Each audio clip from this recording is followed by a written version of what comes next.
On va parler d'un Vladimir Poutine libéré de toute pression qui a décidé plus que jamais de poursuivre, vous allez le voir, son opération spéciale et sa conquête de l'Ukraine. Objectif du président, s'emparer de nouveaux territoires.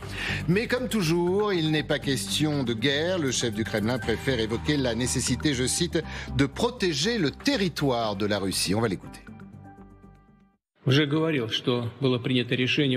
Une décision a été prise pour créer une zone tampon de sécurité nécessaire le long de la frontière. Nos forces armées s'attellent activement à cette tâche.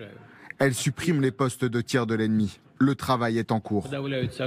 J'attire une fois de plus l'attention sur le fait que même aujourd'hui, étant donné la situation dans les régions de Koursk, Belgorod et Bryansk, il est nécessaire de déployer des efforts pour restaurer et reconstruire tout ce qui a été détruit.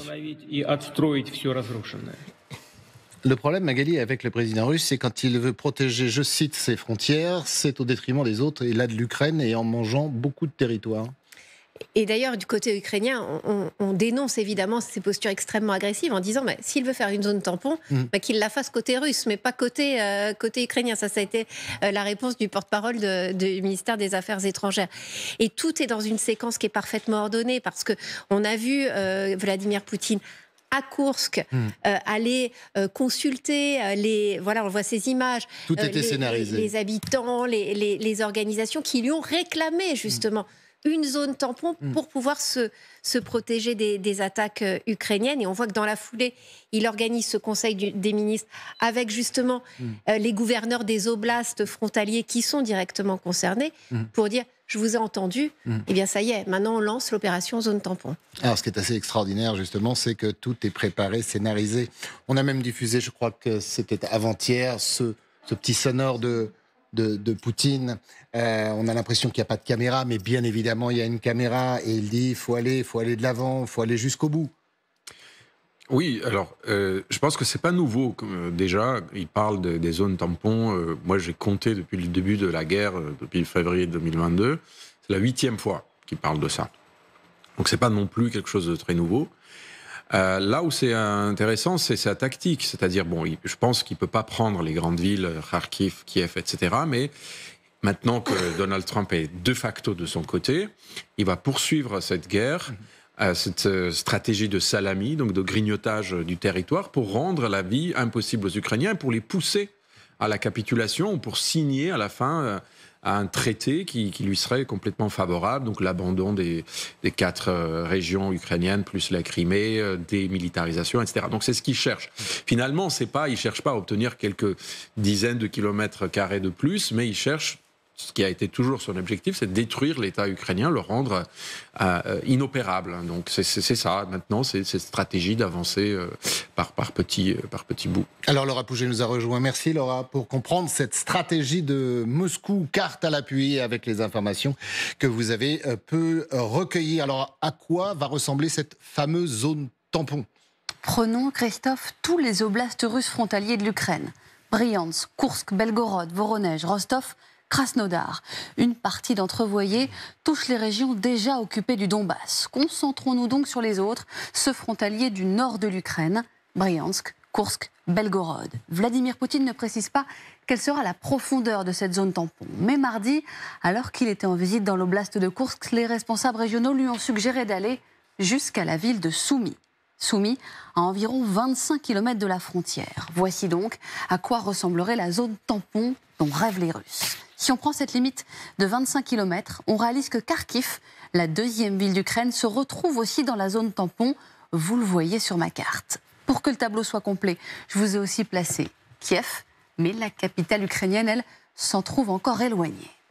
Magnifique ces cartes, on comprend mieux. On pourrait même presque placer la Biélorussie, qui est l'ami, le partenaire de Vladimir Poutine. Alors, est-ce que le président russe, Laura, a les moyens de ses ambitions ?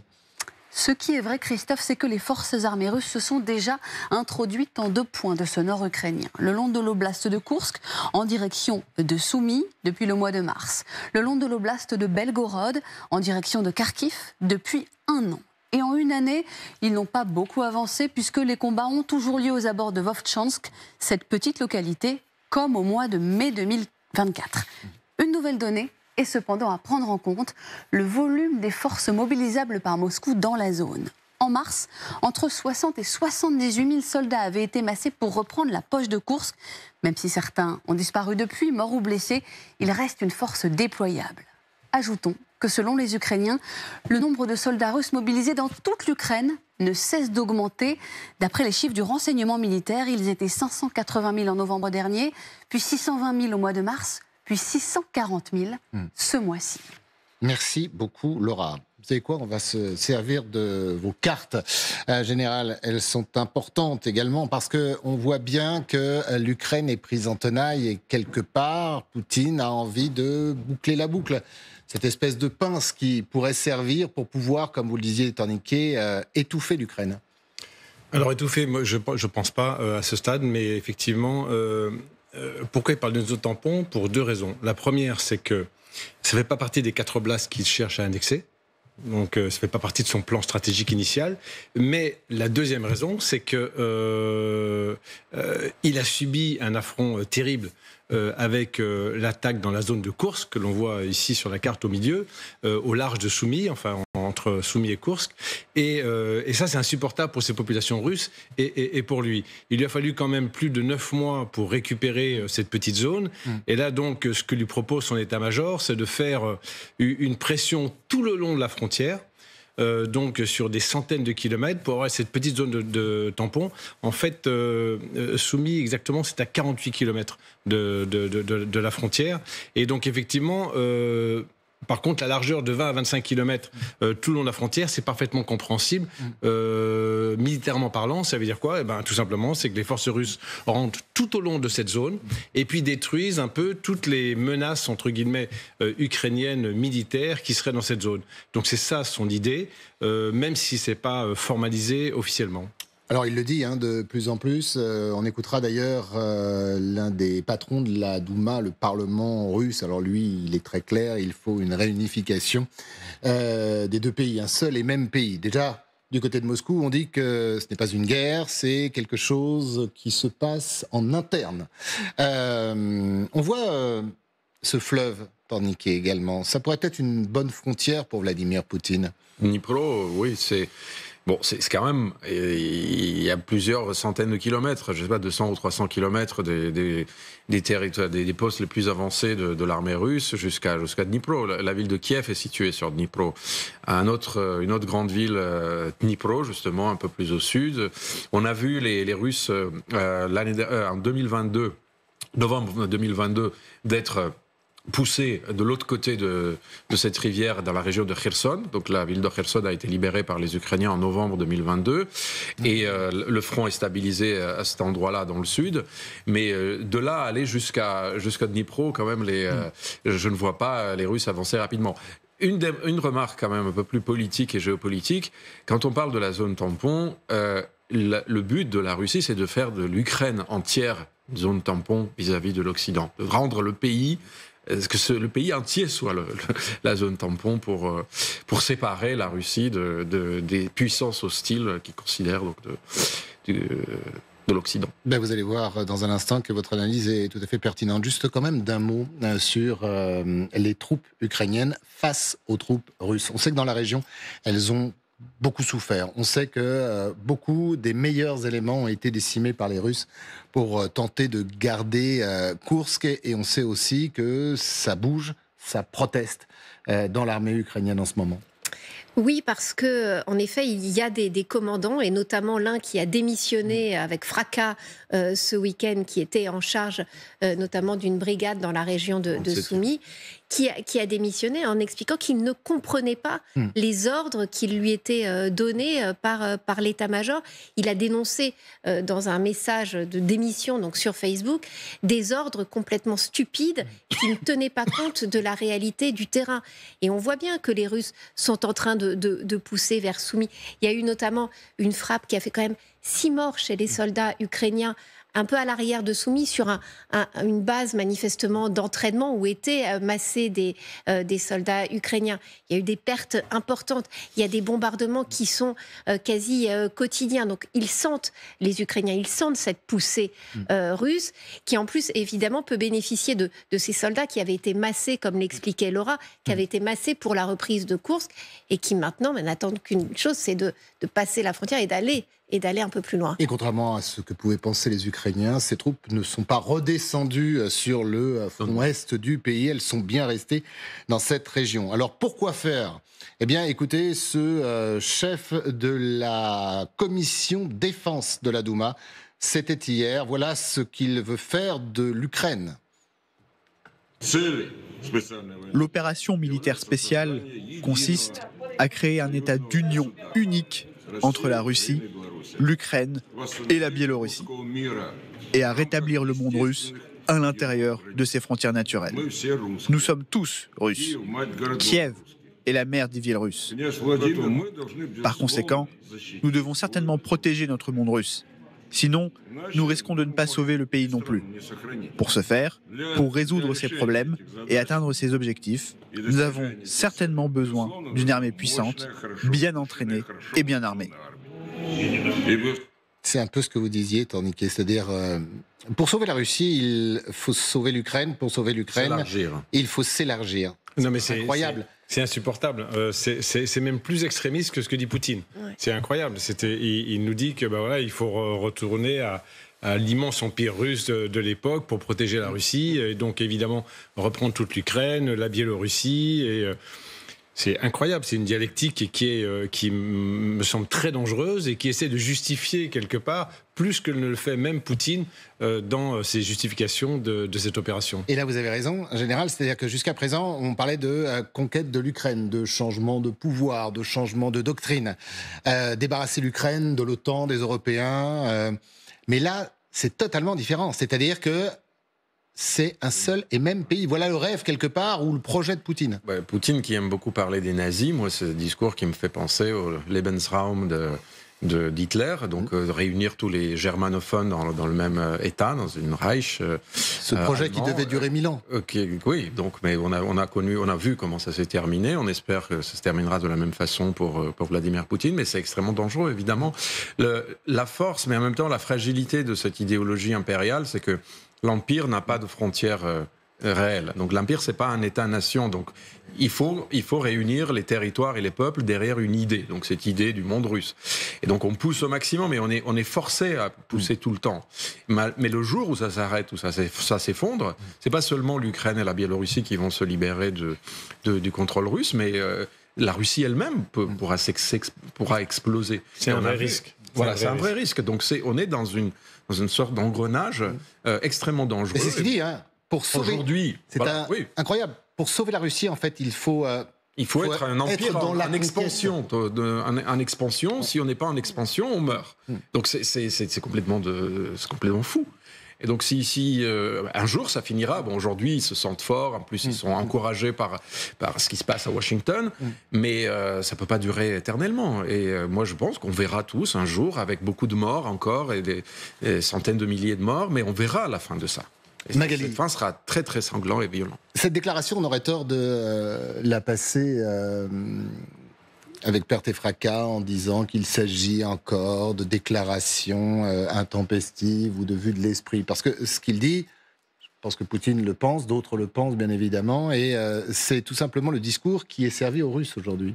Absolument. Et c'est le discours que les Russes donnent aux Ukrainiens aussi en coulisses. Vous savez, pendant ces négociations en fin de semaine à Istanbul, quand pour la première fois depuis 3 ans, la délégation ukrainienne est face à face avec la délégation russe dans la salle, des indiscrétions qui nous sont remontées par voie de presse nous ont expliqué que Medinsky, qui était donc le négociateur en chef qu'avait envoyé Vladimir Poutine sur place en Turquie, a dit aux Ukrainiens: la Russie est prête à faire la guerre pour toujours. Donc c'est quand même dans cet état d'esprit-là que l'on est au moment où on fait mine de lancer des négociations.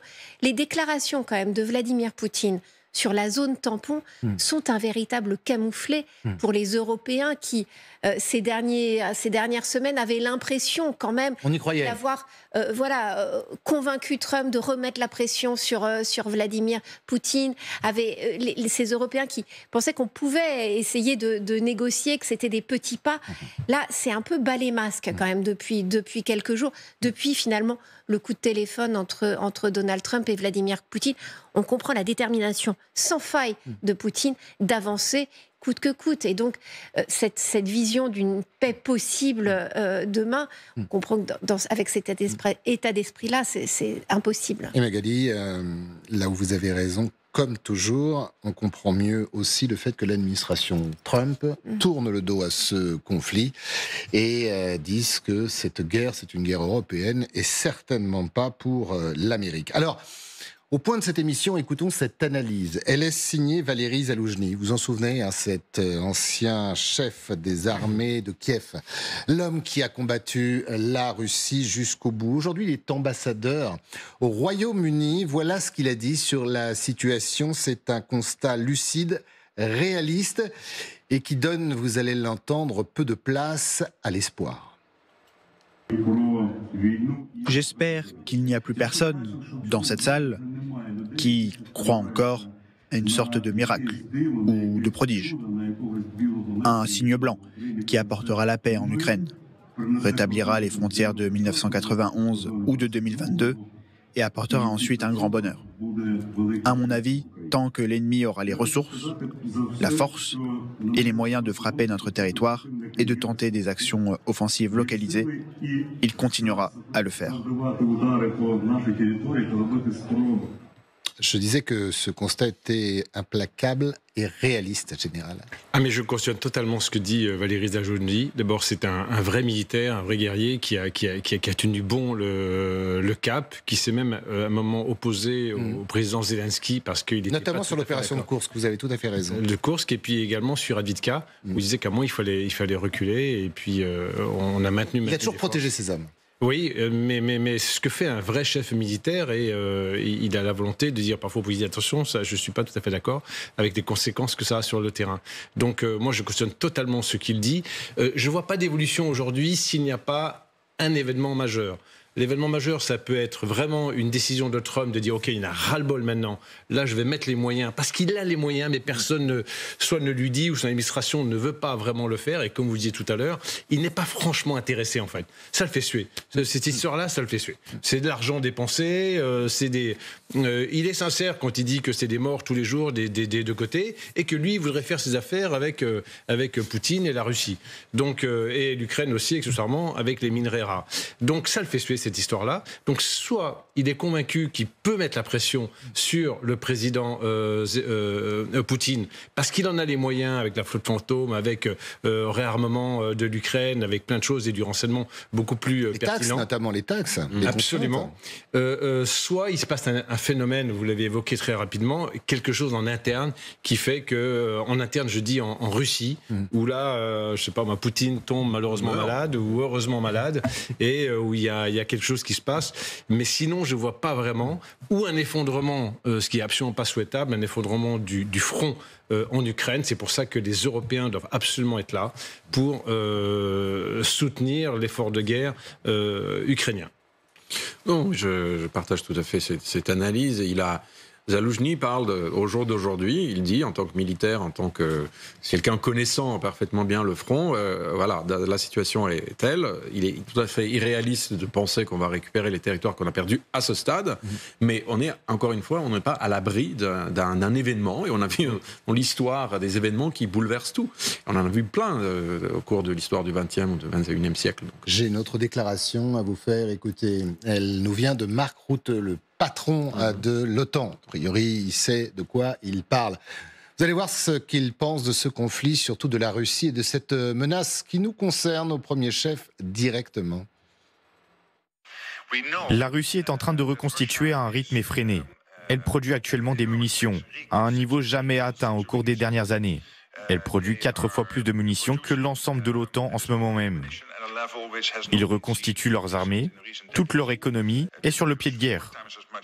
Des sources ouvertes émanant des services de renseignement nous ont dit que d'ici 2027, 2030 ou 2032, ils pourraient être en mesure d'atteindre un niveau de puissance tel qu'ils pourraient tenter quelque chose d'insensé. Voilà aussi un constat implacable. Au moins cette période a ce mérite que les grands hommes dont on dépend parfois disent la vérité. Et ce constat du patron, du secrétaire général de l'OTAN est partagé notamment par les Américains, parce qu'on a entendu le chef de l'armée américaine en Europe s'exprimer devant le Congrès, c'était au printemps dernier, expliquer qu'en effet, dans les mêmes termes, le général Cavoli, exactement dans les mêmes termes, en disant attention, la Russie fait tellement fonctionner sa machine de guerre, son appareil de productif, qu'ils sont en train, en effet, de redevenir une armée extrêmement puissante. Ils produisent beaucoup plus que nous, ils recrutent à tour de bras. C'est une véritable menace. Je me souviens, au dernier Conseil européen, le président lituanien a eu exactement les mêmes mots en disant « là, on a 3 à 5 ans maximum ». Donc il y a cette inquiétude des pays qui sont sur le flanc est de l'OTAN et qui voient bien ce réarmement. Si demain, finalement, un cessez-le-feu était trouvé, que ferait la Russie de cet appareil de guerre, de tous ces hommes qui ont été mobilisés? C'est là que la menace, elle devient éventuellement dangereuse. Ça vous inquiète, Général, quand vous entendez le patron de l'OTAN? Ça ne m'inquiète pas, mais c'est préoccupant. Franchement, ça veut dire que, de toute manière, nous, la ligne française et européenne, elle est extrêmement claire. Hein. Se réarmer, travailler ensemble, prendre le meilleur de chacun et construire un pilier européen au sein de l'OTAN. La ligne, elle est toute tracée, il n'y a pas de doute. Et c'est très bien que Friedrich Merz soit complètement convaincu de ça, que Keir Starmer aussi est parfaitement dans cette ligne-là. Et ça, c'est majeur pour la suite.